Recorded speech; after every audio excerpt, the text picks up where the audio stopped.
An authority positioning portfolio might help you stand out and close more deals. Brad's guest can explain what it is and how you might be able to use it. Mike Saunders is an authority marketing strategist and a podcaster, and Brad can tell us more. Mike, thanks for being on the show, buddy. You're welcome, Brad. Good to be here. Good to see you again. I always think of you as like the king of follow-up and branding, because when we first started chatting, like I just saw your face literally everywhere after that first conversation. And obviously that's on purpose, right? Yes, it is. And I think that advisors today are in desperate need of how to stand out from the competition.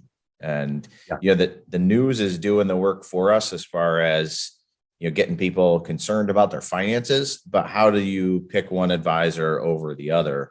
Yeah. And I think that you are the authority on that. So I'd love to pick your brain on that today and let you kind of take it away of where does that start? Yeah, well, one of my little mantras or taglines is building your authority is your number one priority. And it really should be. And great. I'm glad that that's apparent that you've seen that. And I do work hard at that because it really is something that we all have attention spans that are just boom, like a puff of smoke. And we've all heard probably the goldfish, analogy, like, oh, a goldfish has a longer attention span than we do. Well, that may not be the case, or that may be the case, but you and I are busy and our prospects are busy. We don't have time to slowly, consider this thing or that thing. And to your point, the news brings a lot of things to the forefront of our mind. And in the financial services world, guess what competing with people's attention? Confusion and clutter. Because is the news talking about one strategy that everybody follows? No, you're going, who do I trust? You're going, life insurance is the answer. Life insurance isn't the answer. Roth is the answer. Roth is nobody has the one thing that they're following. Now that would make it even harder because now who do you choose? But it gets down to this. One of the favorite books that I love is Bob Burg's book, The Go-Giver. And what he teaches in that and in a lot of his podcasts is when all things are equal, people want to do business with people they know, like, and trust. So how do you develop know, like, and trust? Well, no, that's like, oh yeah, I've heard of that guy. Like them. Okay, cool. They're not, in my face. So I like that. But where does trust grow? And trust has to grow from the information you give and also from the kind of the gut feel. Like if I went and said, hey, Brad, why don't you shoot me that email on that proposal you were talking about? And you said, yeah, my email is brad@aol.com. You'd go, oh, okay, I'll get right on that, because now you are saying and showing that you're not up with the times. You're still using AOL from the 90s or 80s, right? And what if your website looks like a Craigslist ad? So you've got to have that expert authority look and feel. Branding. Now, branding is not logos and colors. It involves that, but a lot of people think that, I need to get my branding right. Let me hire this person to do my updated logo and headshot. But you know what branding really is? At the core is what people think of you when they hear your name and your company and your firm. What are they thinking of? If they're thinking, oh, I see you guys all over the place, and that's good. And you know what? You guys were mentioned on that show that I watched, and oh, you had that good point. That's good because people want to learn. They don't want to be forced to buy something. They want to understand, and they want to understand the concept because they're not going to understand the details of all the financial strategies that you do, but they want to understand enough. So I think that's where it starts, is having that giver attitude, that serving attitude, that giving and teaching, and then that way there's a dialogue that's opened up. So slow down a little bit. I picked up on one of the things that you said, and that's that trust grows from the information that you give. And, that's a resounding just theme of almost, right? Like that's the title, leading with value, be advised, leading with value, right? So when an advisor wants to position themselves as having information that a prospect or an ideal client would have, what do they do about showcasing that information? How much should they give? Should they keep some close to the vest? Because if you give it all away, they'll do it themselves. What is the mentality now when information is free? Yep. Well, back in the day, it used to be you can't hardly send a thank you note out without getting compliance and legal involved to say, can I say thank you to this client? Just those two words, and it used to be like that was like, but now there has been some easing of that. So you can talk about your, services and your approach. But I think to answer your question, the line comes, how much do you give? You don't give into the details where compliance's radar is going to go up, and you don't give specifics and strategies and things like that. But what you do give is empathy and being an advocate for their success. Because, I always say this, and I did this once in a live presentation, and there was a radio executive in the room. And I said, okay, everyone raise your hands. What's your favorite radio station? Shout it out. And I said, and you, sir, it's not yours, and people were like, oh, it's the, I'm like, no. It's WIIFM. What's in it for me? And it's an old, speaker trick I learned from Brian Tracy. He said, what's in it for me? Because everybody, Brad, you operate by the what's in it for me many times, because we have to go, what's in it for me to do this thing. So when you're thinking about your target audience, listening to your financial education, teaching strategies, they're sitting there going, what's in it for me? And they're giving you just enough attention to go, should I listen to that next thing or read that next paragraph? Literally. And in marketing and copywriting, we're taught at the headline, you want that to grab them enough just to get them to read to the next line. And that next line should lead them to the next line or paragraph. And they're not going to read through long. They've got to understand and get it, because when you confuse, you lose. Here's book number 2 recommendation. I'm a big reader and writer of books. So Building a Story Brand by Donald Miller, spectacular book. And he talks about when you confuse, you lose. And I think that even Einstein was quoted for saying, if you can't explain what you do to a 6-year-old, you don't even understand it. So don't get into the weeds and don't, get that techno babble of all the little jargon. That's going to get you in trouble with compliance anyway. Just talk to them. Be human, build that trust, be an advocate, and go, you know what? Something that you mentioned to me, I don't know that one strategy we were talking about last week would work. So here's something I'd like to recommend, and here's why. So here's this article that I pointed out there. So I think when they understand where you're coming from, that is developing that trust. Well, now guess what you then have to do? You have to have them realize that what you are saying is valid, and that's a whole other ballgame. In fact, I feel like whenever you say something, you need to back it up with some research or methodology, meaning like, oh, is that just his idea? Like where's that coming from? Right. So there's a book back in the 60s by Marshall McLuhan called The Medium is the Message. And in it, he touches on the point that where your content is seen gives as much, if not more value than the actual content. So what that could look like is, hey, Brad might have the solution to a retiree's dream or a young couple's dream for funding college. And he puts it in a 3-page PDF white paper and he says, download this, or he emails it out to his list, and they yawn. And they're like, yeah, it's a PDF. And then you put it up on your blog post and go, yay, another blog post. And they go, yeah, thanks, Brad, but cool. And then you put it on LinkedIn. You're like, okay, well, how much work did that take? Free LinkedIn, copy, paste, post. But if they see that same content, that same solution mentioned in the media or interviewed on a podcast or in a book, now they're like, oh, okay. Or if you're a keynote speaker and they're like, okay, I'm going to sit up and take notice of that. So the same content, the same teaching is now elevated on powerful platforms. Now they're sitting up and taking notice. And so all of those things have to come together. You can't be the cocky, I know everything. So just because my thing was in that place, no, you can't be cocky and prideful about it. But when you have a caring, giving, value-driven attitude with putting their needs first, and you're confident and you know what you're talking about, and then, hey, yeah, here's this cool stuff I've been mentioned here and interviewed there. Now they're sitting up and taking notice, and then you develop that rapport. It kind of then comes full circle. Then you got to feed back into the no and the like so that the trust is deepened. There's so many things there that or something like that. Something like that. Something close to that. It just rolled off the tongue. Yeah. If you give me a minute, I'll think of a real answer. Let me see if I can read that again. What we talk about a lot on this show is found credibility, right? It's because prospecting is always the first thing an advisor thinks. How do I build my business? Well, I prospect more. I get more leads. Yeah. I do more seminars. I do more webinars. I get in front of more people, which is not wrong. Right. It's not wrong. It's a numbers game. It's what we've been taught. Sales is a numbers game. Yep. Sales is a numbers game, but this is a people business. So it all boils down to, and I just talked to a very successful advisor on the show a couple episodes ago, and he said the real success comes from those 75% that are maybe. Right. It's not the fill and take the easy wins. And that's how you see the most success. It's in those maybes.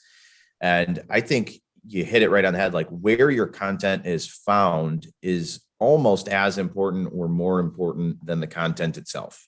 And that's a lot to do with the goldfish mentality, the scroll. It's a lot to do with, the what's in it for me. I mean, you crush that. Like, I need to learn enough to know that this is important to me. I don't need to learn enough to become an expert at it. Right. So now that I understand this guy knows what he's talking about and this is important to me. That's all I need. So advisors know this stuff, right? They know exactly how to help a family, or at least they should get out of the business. Right. And they understand the prospecting methods out there. Seminars are great. They're back. Webinars are crushing it for someone who can work virtually. You can buy leads. There's ways to get in front of people. You just have to spend money. But ultimately, when you're pushing that information out, where should they focus on that content being seen? We always start like, if you don't have Facebook, you don't have LinkedIn, you don't have Twitter, you don't have a website, you don't exist. And that's like basic, right? That's like putting on shoes and socks before you go to work. That's basic. You have to have that stuff now. Where else should they, focus their time, effort, and energy to push that valuable content out? Not necessarily to, like you said, be braggadocious about it. Right. But when, I saw you on the webinar, I looked at your LinkedIn profile and now I researched you and I found that you are credible because I saw you on X. Yep. Where do you go? And you know what? How do you get I think there, that Mike? People won't say those words. They might think those even subconsciously or even consciously, but they're not going to say, Brad, I came to you because I saw and I thought. They're not going to do that. But they're going to sure run from you if they don't see those things. So what I will say is this. I kind of, Can you say that? Can you just say that one more time? If they don't see you, they're going to run from you. If they don't see you. Yeah, right. Here's the thing. Yeah. You Google your name. And because maybe they were referred to you from a friend at church, friend at the gym, and they go, oh, Brad Swineheart, you need to talk to him because, and they're like, cool, I see his card, or, oh, you emailed me his thing. And so before they book a call, they're going to go Google you and your company because I don't know other than my buddy, right? So what do they see? Now, they don't want to see negative reviews and rip off report and bad things. And we know that. But if they only see your website, your Facebook, your LinkedIn, that's what everybody else, that's what your competitors have. So if you only have that, so my answer to you is you better darn well have the basics. You better have a nice looking website with a blog, with consistent blog posts, not stuff from a year and a half ago. You better have a Facebook with some helpful content flowing through at least a couple times a week. But then that's what everybody else does. Now what? So that's where I'm going at. And once we establish like, okay, well, what could I be doing? Should I be doing? And then, you know what? You check that box and go, oh, Mike and Brad said in that podcast that you should do this. I did it. Check. Now I'm done. No, now you got to do something with it. But let's answer the question first. You've done the basics. You got your website, you got your blog post, you put it up on social. You're wearing socks, you got your shoes on, you're headed. Well, you know what? When you were describing that, I was the thought that came to my mind. And so now we'll kind of get a little casual. I was like, okay, so it's like if you're getting, the Olympics just happened. So if you're going to be a sprinter and it's like, oh, what should I wear? You should wear these fancy running shoes, but you better darn well have some top and bottom too, your clothes. So you can't just have the thing that is, the nice shoes. So you can't just have the gold star, whatever, radio interview or TV appearance. So you got to have it all because the basics are there. You better have the basics. They expect that because that's the foundation. And if you were seen on CNN and then they go view you and it's like, oh, okay, well, like, how about this? Right before we started recording here, we were talking about the Super Bowl. And did you see the Super Bowl ads? Did you see that one? Now you're super young and I'm 128 years old. So this is, indicative of me. But back in the day when your computer would kind of go to sleep or your TV, you would have this bouncy little thing going across and it'd be like, ding, ding. It's like, oh, that's a screensaver. So let me jiggle the mouse and oh, now it came back to life. Well, that was one of the commercials. And I'm sitting there like on Sunday, I don't answer emails. I don't get on my. I like the flying. I'm not that young. I just have a nice little baby face. But I like the flying toasters. Do you remember that one? The flying toasters. I think it was a Mac. They had little toasters. Well, see, I'm PC, so I didn't see the Mac thing. So we'll have to Google that one. But I'm sitting there on the couch on Super Bowl Sunday with no devices. I unplug on Sunday, and so I'm seeing this commercial. I'm like, I literally got up, ran to where my phone was being charged, grab it, scan the QR code, and it was going to a crypto this or that. Well, guess what happened? I saw the website. I'm like, okay, cool. It's not for me, but that was neat. I loved the approach. But a lot of people were complaining lately afterwards because their server crashed. It was so successful that people couldn't get on the website. It crashed it because of the success of that ad. So my point is, you got to have the basics. You can't do the glitzy and then have a crashed website or a junky looking website or a website that's untrusted. Let's even get down to the IT. If you don't have the little green lock up there and you have the little thing that says, phishing attack no, it's just that you don't have your SSL certificate. You got to have the basics.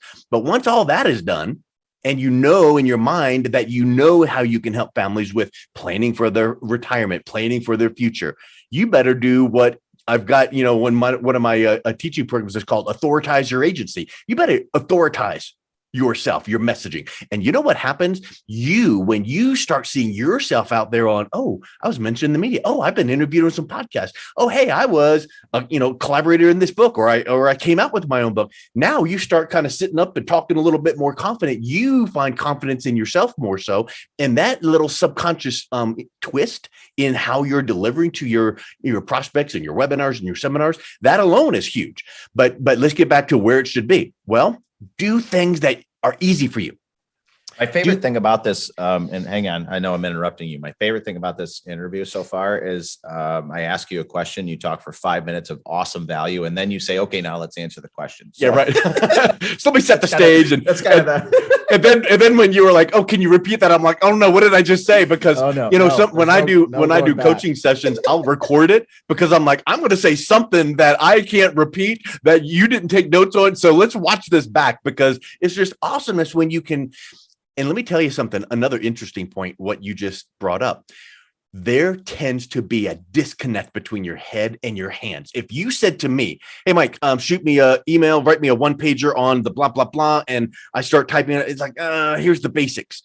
But when you can talk and converse and go back and forth, and it makes me think of something and you think of something and me think of something again, you get down to the true meat of it. So that becomes now, if that one thing, if someone listening and watching to this learns only one thing, it's like, hold on, I can't write for the life of me, but doggone if I can't talk about what I do to serve my clients. So become a podcast guest, get on podcasts so that you can get your system down, your talk down, your how you serve your clients, because it comes out. And then when you even listen back to it, you can make your little sound bites and things like that. So I think that's a huge aha for people. So how do you write a book? Well, maybe you get 4, 5, 6 main topics and then go get interviewed on podcasts so you can talk about it and transcribe that. And that now becomes the basis for your book. So what you have in your head is powerful. You already know it. You just got to learn how to get it out and talk about it. But let's just say, as an example, someone has a real aversion to looking at a camera and having lights and I don't know, my shirt isn't, my hair isn't combed. If you don't feel comfortable doing that, then don't go live on Facebook or YouTube or LinkedIn. No matter what you see out there, there's a lot of people that are talking about go live and video. That's a great option. But if that is not you, then don't force it. But if you could be interviewed on a podcast and talk into a microphone and just talk, because now you don't worry about the camera being on. I'm a little camera shy, so this is really hard for me. So if that is you, get on podcast then, So I think what I say this many times too. Hey, the customer relationship management software is out there and there's many choices. Guess what the best one is? And people are like, what? The one you're going to use consistently. Guess what the strategy for whatever is? The one you're going to do all the time consistently. So you've got to have these platforms and these ways to get your expertise out of your head into your target audience's, attention. Whether it is blogging, hey, I'm sure you can buy a course on how to blog and get clients. But I say, do some things that when you do it once, that it can be amplified many times over. As an example, I've done 780 interviews on my podcast, Influential Entrepreneurs. I kind of am good at it. I love doing it. I can bring the best out of people and make them look like a rock star, when I'm interviewing them. So guess what you do? You get on podcasts and you use interviews in your business development. Hey, I was just interviewed on, and you put it out on your social media. You put it on your website. You put it in your email. And let's tie this now into what you even touched on before. People want to fill the seats for seminars or webinars. Leads, buy leads. You are wasting money on buying leads or trying to fill a seminar if you're not being seen as a trustworthy, credible expert authority with confidence, because they're just going to go, yeah, whatever. So what would happen if you could push a button and boom, fast track being seen as an authority? And now you don't stop doing other marketing. You just enhance it with being seen as an expert. And so my authority positioning portfolio kind of ties into the financial portfolio. Well, it's not just one thing. It's not just stocks, bonds, mutual funds. It's many things. But when you have this authority positioning portfolio, positioning you as an expert, now you use one of the assets in there. Let's just use as the example, the podcast interview, where you spoke about whatever, how to minimize taxes for, retirement, or how to plan for college, whatever the financial topic is. And now all of a sudden you've got something to spear and go right to that target audience, especially if they already have that question. Oh, hey, I was just interviewing this podcast about that very topic. Here's the link. Check it out. And we'll talk about when we meet next week. Now it's not you pushing, it's you teaching. And do you think that on the landing page for your seminar, webinar, whatever thing, do you think that if it's just register now, you're going to learn this? It's like, okay. But what if it's got some authority trust triggers down the bottom of it, like as featured on ABC, NBC, Fox, Pandora, Spotify? What if it's that? What if even right above the register now is an embedded podcast episode, not a link to send them off of the landing page, but what if you're a snippet even from your latest podcast interview talking about a relevant topic was right there, and you got them on the landing page. There's nothing else they can do but register. But before they click register, they're going click and they start listening to, that's a good point. And they're listening to a short, quick 15-minute interview, let's say. And now they're ready. They see your credibility as seen on. They're hearing maybe a podcast interview right on the page, not sending them off. Now that should increase. Is it going to 10x your registrations? Probably not. But is it going to move the needle? And over time, moving the needle to get more people to register. And then in the follow-up, hey, we're so looking forward to coming in. We were mentioned in the media here, and and you get them another interview. You give them another authority positioning asset that gets them to the event. And then after the event, you're like, hey, thank you so much. We've got this copy of this book we're going to give you, or we've got another series of podcast interviews where you can learn this whole workshop. Come on in and have our meeting where we can just have a nice get to know you. And now you're drawing them through the buyer's journey. And that's a marketing concept. And I think, again, there's 700 points that I want to dive down on. But, when you're talking about that credibility behind your marketing, and, if you send out a postcard that's got a picture of a steak on it, and then you're in your suit standing there, like, you know what? Yeah, people are going to show up for that. Maybe their guard's going to be up quite a bit because they're expecting to get sold. White glove, we do seminars all the time, right?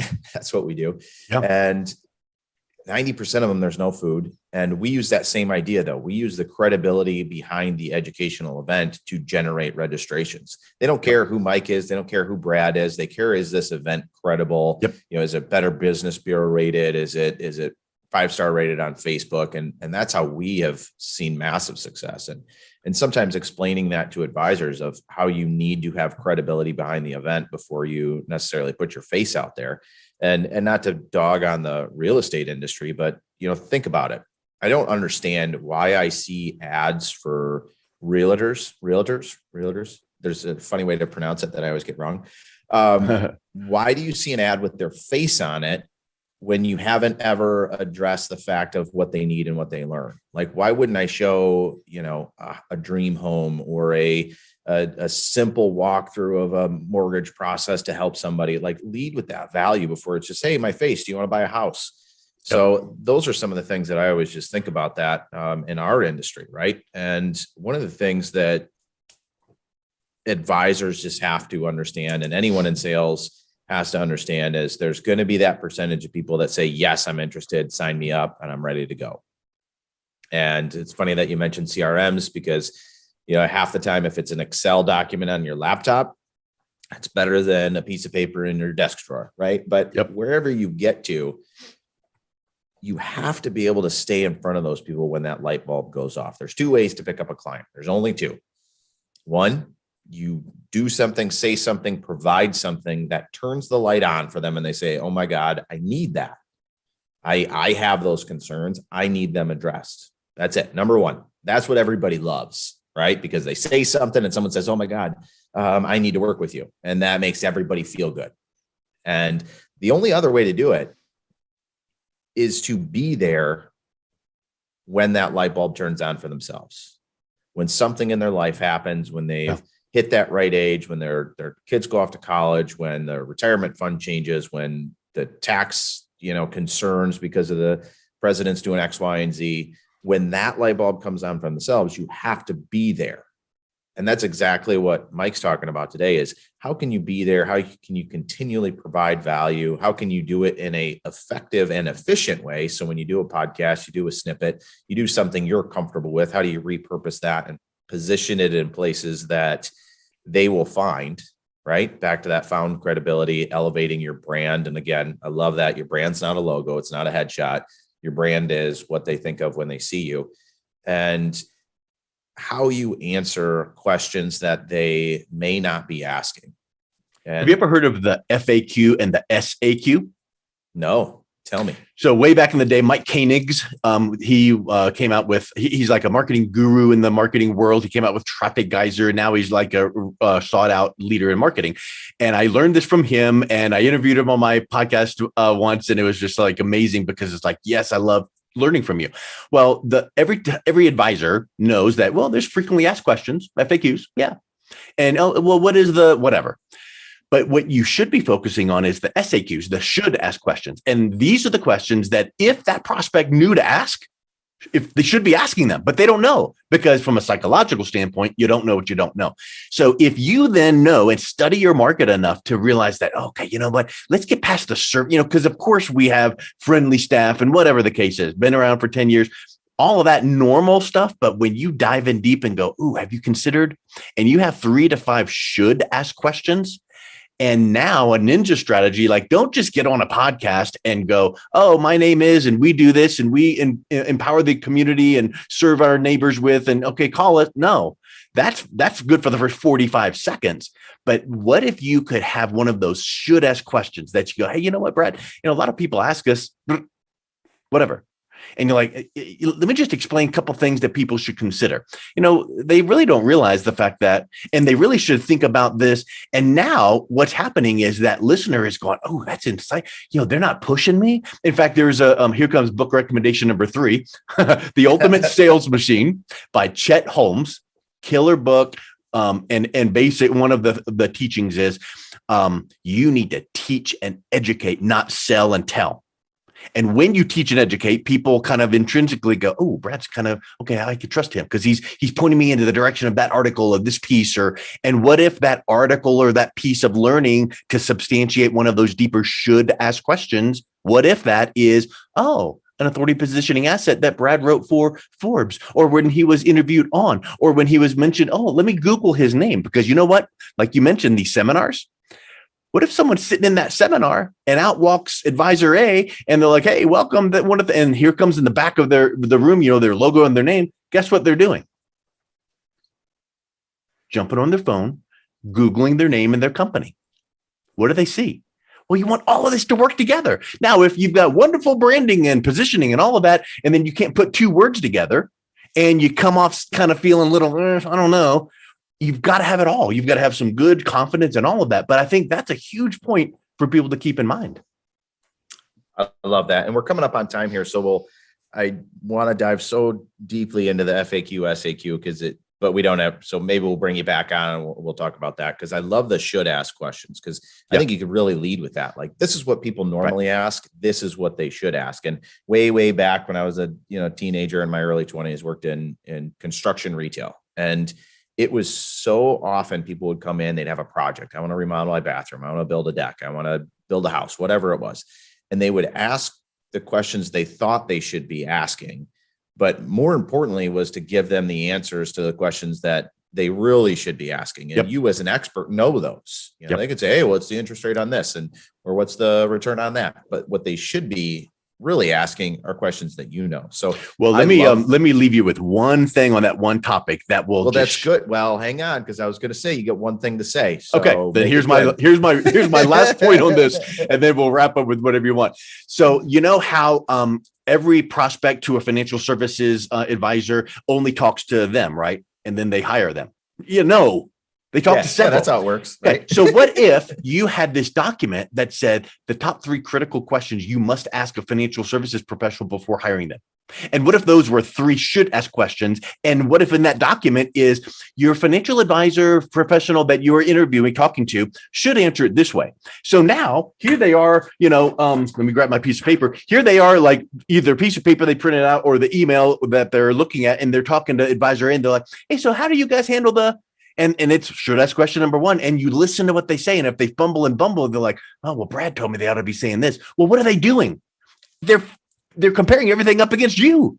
And so now here's these other advisors kind of fun, they're a little surface answering, kind of like a little whatever, but it's like, hey, Brad just told me that here's what they should be saying. And I'm just going to call Brad back because he's got the answers. That's a huge aha.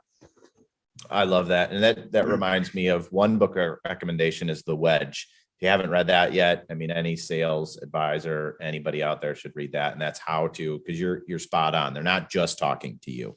Right? They might already have an advisor, but they reached out to you because you presented yourself with information that their advisor wasn't proactively giving to them.